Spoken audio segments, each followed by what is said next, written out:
میں ایک متوسط طبقے سے تعلق رکھتی ہوں جہاں لڑکیوں کی تعلیم کو اچھا نہیں سمجھا جاتا اور لڑکیوں کی تعلیم پر عام رائے یہ تھی کہ اگر یہ زیادہ پڑھ گئیں تو انہیں باہر کی دنیا کے پڑ لگ جائیں گے، پھر یہ ہاتھ سے نکل جائیں گی کیونکہ انہوں نے کرنی تو ہانڈی روٹی اور گھرداری ہے۔ لیکن میرے والد صاحب کی سوچ اس کے برعکس تھی۔ میرا نام عائشہ ہے، میں ایک پڑھے لکھے خاندان سے تعلق رکھتی تھی۔ میری عمر اب 30 سال ہے، میں 3 بھائیوں کی اکلوتی بہن تھی۔ بہت ناز اور لاڈ سے مجھے میرے ابا نے بڑا کیا۔ میں نے جو چاہا وہ پڑھا، جس کپڑے پر ہاتھ رکھا وہ لے کر دیا۔ کبھی گھر میں کسی نے مجھ سے اونچی آواز میں بات نہیں کی تھی۔ ہمارے خاندان میں کوئی بھی لڑکی میٹرک سے زیادہ نہیں پڑھی، بلکہ کچھ تو کبھی اسکول بھی نہیں گئیں۔ لیکن میں چاہتی تھی کہ میں بہت سارا پڑھوں، سب لوگ جان لیں کہ ایک عام آدمی کی بیٹی بھی پڑھ سکتی ہے۔ میں نے ایف اے کیا تو سب لوگ حسد اور رشک کے ملے جلے جذبات کے ساتھ ہمارے گھر آئے تھے۔ کچھ نے تو ابا کو مبارکباد دی کہ کریم، اس دور میں تم نے بیٹی کو اتنا آگے تک پڑھایا ہے، تمہاری ہمت کو سلام۔ لیکن کچھ نام نہاد بزرگوں نے آ کر یہ بھی کہا کہ لڑکی ذات ہے، آگے پڑھاؤ گے تو ہاتھ سے نکل جائے گی اور پھر ایک دن تمہارے چہرے پر کالک مل کر نکل جائے گی، پھر رہنا ہاتھ ملتے، تب ہم میں سے کوئی بھی ہمدردی کو آگے نہیں آئے گا، دیکھنا۔ ابا نے ان سب کی باتیں بہت عزت اور احترام سے سنی تھیں اور پھر رات میں مجھے بلا کر سمجھایا کہ دنیا چاہے کچھ بھی کہیں، تمہارا ابا ہمیشہ تمہارے ساتھ ہے اور تمہیں آگے بڑھنے سے نہیں روکے گا، جتنا چاہو پڑھو۔ پھر ابا کی یہی باتیں میرے پیروں کی زنجیر بن گئیں۔ میں پوری یونیورسٹی میں سب سے نمایاں لڑکی تھی، ہر بندہ مجھ سے بات کرنا چاہتا تھا، لیکن میرے ابا کی وہ باتیں ایسی زنجیر تھیں کہ میں لڑکیوں سے بھی گھل مل نہ سکی۔ میری پڑھائی کے سال گزر گئے، میں گولڈ میڈلسٹ بن چکی تھی، ڈگری ملتے ہی کئی نوکریاں آئیں، لیکن میں نے اپنے گھر میں نام بھی نہیں لیا۔ خاندان میں بس یہی مشہور تھا کہ کریم کی بیٹی نے بہت پڑھا ہے۔ انہیں میری قابلیت اور مقبولیت کی 1% بھی بھنک نہیں پڑی تھی۔ میں نے ابا کے سامنے بھی یہ ذکر نہیں کیا تھا، ورنہ ابا سب کے خلاف جا کر مجھے نوکری بھی کروا دیتے۔ مگر میں ہمیشہ سے یہی دیکھتی آئی تھی کہ کبھی ابا کسی سے میری پڑھائی کے لیے جھگڑا مول لیتے تو کبھی کسی کو دلیل دیتے۔ میری نوکری کرنے سے سارا خاندان انہیں چھوڑ ہی دیتا۔ مجھے معلوم ہے وہ میرے لیے یہ بھی سہ لیتے، مگر میں خاموش رہی۔ مجھے ابا کو آزمائشوں میں نہیں ڈالنا تھا۔ میں گھر بیٹھی ہی تھی کہ خاندان سے میرے لیے رشتے آنا شروع ہو گئے۔ ماموں، چاچو، خالہ، پھپھو سبھی قطار میں تھے۔ یہ وہی لوگ تھے جو کہتے تھے کریم کی بیٹی ہاتھ سے نکل رہی ہے۔ آج وہی میرے لیے ہاتھ پھیلائے کھڑے تھے۔ ابا نے بہت سوچا سمجھا اور پھر ان میں سے کسی کے بھی رشتے کرنے سے انکار کر دیا۔ پورے خاندان میں تو گویا بھونچال ہی آ گیا۔ سب لوگ ابا کے ایسے خلاف ہوئے کہ ان کا بائیکاٹ تک کرنے کا فیصلہ کر لیا۔ ابا بہت پریشان ہوئے۔ میں انہیں جس آزمائش سے بچانا چاہتی تھی وہ آ گئی تھی۔ میں ابا کے قدموں میں بیٹھی اور پھر اپنا دامن ان کے آگے پھیلا دیا۔ میں نے ابا سے کہا، میں نہیں چاہتی کہ آپ اب اس عمر کے حصے میں جا کر میرے لیے سب کی ناراضگی مولیں۔ آپ میرا رشتہ جس سے کر دیں گے مجھے کوئی اعتراض نہیں ہے۔ میں ساری عمر زبان بند کر کے سر جھکا کر گزار دوں گی، لیکن آپ کا سر جھکنے نہیں دوں گی۔ آپ نے اگر غیروں میں میری شادی کر دی تو سب یہی کہیں گے کہ کریم کی بیٹی کو کوئی پسند تھا، دیکھا وہ تربیت ٹھیک نہ کر سکا۔ ابا، میں آپ کے لیے کوئی بات نہیں سنوں گی۔ میں تو اپنی بات کہہ کر اٹھائی، لیکن ابا جانے کس کشمکش میں تھے۔ پھر انہوں نے 3 دن بعد چاچو کو پیغام بھجوا دیا۔ اب سب لوگوں کا رویہ ایسا بدلا تھا جیسے کچھ ہوا ہی نہ ہو۔ میں اس کی وجہ بھی جانتی تھی۔ انہیں پتا تھا کہ لڑکی پڑھی لکھی ہے، نوکری بھی کرنا چاہے گی تو ساری لکشمی ہمارے گھر آئے گی۔ میں نے بھی سب کے ارادوں کو بھانپ لیا اور پھر کیا، سلیم کے سنگ رخصت ہو کر اپنے چاچو کے گھر آ گئی۔ شروع کے دن میں چاچی کا رویہ میرے ساتھ اتنا اچھا تھا کہ مجھے یقین نہیں آیا کہ یہ وہی چاچی ہیں جو میرے کردار پر بہتان لگاتی تھیں۔ 1 ہفتہ گزر گیا تھا جب میں کچن میں گئی اور کھانا بنانے کے لیے چیزیں نکالیں۔ ایک دم چاچی اندر آئیں اور میرے ہاتھ سے گوشت کا پیکٹ پکڑ لیا اور کہا کہ ارے تم کیوں اس جھنجٹ میں پڑ رہی ہو؟ لاڈلی اکلوتی بہو ہو تم، بیٹی سے بھی بڑھ کر۔ میں تم پر کوئی بھی سخت ذمہ داری نہیں ڈالوں گی، تم بس اپنی نوکری پر توجہ دو، تمہاری ماں جیسی چاچی سب کر لے گی، تم فکر نہیں کرو۔ آج ان کی بات زبان پر آ ہی گئی تھی جو ان کے ضد کے پیچھے تھی۔ میں حیرانگی سے انہیں دیکھا اور پھر جواب دیا کہ میرا نوکری کرنے کا کوئی ارادہ نہیں ہے۔ میں نے تو کبھی سوچا بھی نہیں کہ میں نوکری کروں گی۔ بھلا سلیم اچھا بھلا تو کما رہے ہیں۔ میری بات سن کر چچی کے چہرے سے ہوائیاں اڑ گئیں اور وہ غصے سے اپنے کمرے کی طرف چل دی۔ اس دن کے بعد کام کرنے سے مجھے کسی نے نہیں روکا، بلکہ جتنا ہو سکتا تھا مجھ سے کام کروایا جاتا تھا تاکہ میں ہمت ہار جاؤں اور پھر ان کا مطالبہ مان لوں۔ میں ان کے لیے سونے کی انڈے دینے والی مرغی نہیں بننا چاہتی تھی۔ سب نے بہانے سے مجھے کہنے کی کوشش کی، لیکن میں نے سب کی بات کو مذاق میں اڑا دیا۔ مجھے لگا تھا کہ سب لوگ اس بات کو جلد ہی نظر انداز کر دیں گے، لیکن یہ میری غلط فہمی تھی۔ مجھ پر اس گھر میں رہنا دن بدن سخت ہوتا جا رہا تھا۔ اسی طرح 2 سال گزر گئے اور میری گود میں 2 جڑواں بچے شکیل اور مریم آ گئے، لیکن اب بھی یہاں سب کے دلوں میں میرے لیے وہی نفرت تھی جسے وہ فراموش کرنے کے لیے تیار نہیں تھے۔ میں نے بہت حد تک برداشت کیا تھا، آج تک کسی کے سامنے اف تک نہیں کی۔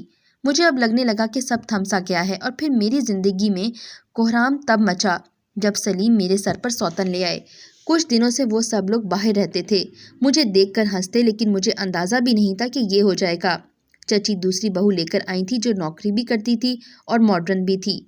رابعہ کے آتے ہی چچی تو جیسے ہواؤں میں اڑنے لگی تھیں۔ میں اور بچے تو پہلے بھی کسی گنتی میں نہیں تھے، اب تو جیسے ہمارا وجود بھی دیکھنا بند ہو گیا۔ رابعہ کے آتے ہی مجھ پر کام کا بوجھ بڑھ گیا۔ وہ مہارانی اپنے حساب سے آتی تھی اور سوتی جاگتی تھی، کسی قسم کی روک ٹوک نہیں تھی۔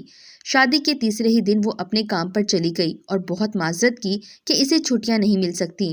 وہ تو معذرت کر رہی تھی، مگر میں جانتی تھی کہ چاچی دل ہی دل میں کتنی خوش ہوں گی۔ اور پھر جیسے تیسے کر کے 1 مہینہ گزر گیا، اور ٹھیک 1 مہینے بعد رابعہ نے گھر آ کر چاچی کے ہاتھ پر 5,000 روپے رکھے، جسے دیکھ کر انہوں نے تیوری چڑھائی اور پوچھا، بہو تمہاری تنخواہ تو 30,000 ہے نا؟ اس پر رابعہ نے اطمینان سے کہا کہ 25,000 کی میں نے کمیٹی ڈال رکھی ہے، اور باقی وہ کچھ مہینوں میں ختم ہوگی تو ساری تنخواہ گھر آئے گی۔ یہی جواب سن کر وہ مطمئن ہو گئی تھیں اور اپنی لاڈلی بہو کے گن دوبارہ گانے لگیں۔ اب چچی کو میرا وجود بھی چبھ رہا تھا۔ میں اور میری اولاد گھر میں چلتے پھرتے ان کی آنکھوں کو چبھتے تھے۔ بچوں کو تو اپنے سامنے دیکھ لیتی تو تھپڑ مار دیتی، وہ ڈر کے مارے کمرے سے ہی نہیں نکلتے تھے۔ اتنے سارے مظالم کے بیچ میں خدا کی کرنی ایسی ہوئی کہ میرے ابا کا انتقال ہو گیا۔ مجھ پر تو جیسے آسمان ہی ٹوٹ پڑا۔ وہ مجھے ایسے اس گھر میں دیکھ کر کٹتے تھے، لیکن کبھی کسی سے کوئی بات نہیں کی کہ کہیں مجھ پر کوئی سوال نہ اٹھ جائے۔ میں 3 دن بعد جب ابا کا سوگ منا کر اپنے گھر واپس گئی تو وہاں میرا جو تھوڑا بہت سامان تھا وہ باندھا جا چکا تھا۔ میں نے سلیم کی اور اپنی ساس کی بہت منتیں کیں، کبھی اس گھر میں اپنا حق نہیں مانگوں گی، لیکن کسی بھی پتھر دل کو میری صداؤں پر رحم نہ آیا، اور پھر مجھے میرے 2 معصوم پھولوں کے ساتھ گھر سے نکال دیا گیا۔ میں روتی کرلاتی واپس گھر آ گئی۔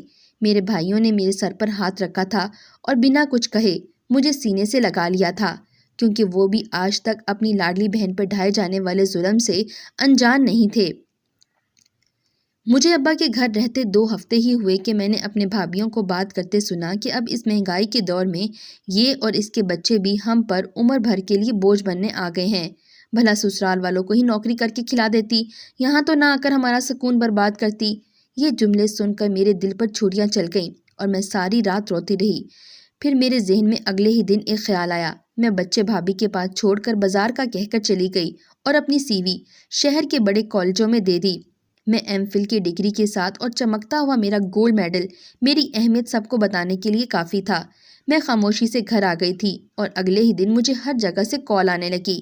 ہر ادارہ مجھے رکھنا چاہتا تھا، اور پھر میں 70,000 میں اسی شہر کے سب سے بڑے ادارے کے ساتھ منسلک ہو گئی۔ سب گھر والے دیکھتے ہی رہ گئے، کیونکہ کسی کو بھی اندازہ نہیں تھا کہ وہ لڑکی جو نوکروں کی طرح اپنے سسرال میں رہ رہی تھی اور بالکل اپنا آپ مار دیا تھا، اسے بھی کوئی ہاتھوں ہاتھ لے سکتا ہے۔ میں نے نوکری لگتے ہی ایک کرائے کا گھر لیا جو میرے بھائیوں کے گھر کے قریب تھا۔ سب نے کہا کہ کیا ضرورت ہے الگ جگہ رہنے کی، یہاں تک کہ بھابھیوں نے بھی یہی بات کی، لیکن میں جانتی تھی وہاں میری اولاد کی کوئی عزت نہیں ہے، کیونکہ وہ ان کا گھر نہیں ہے۔ میں الگ رہنے لگی اور ایسے ہی کچھ سالوں بعد اپنے ایک ذاتی گھر کی مالک ہو گئی۔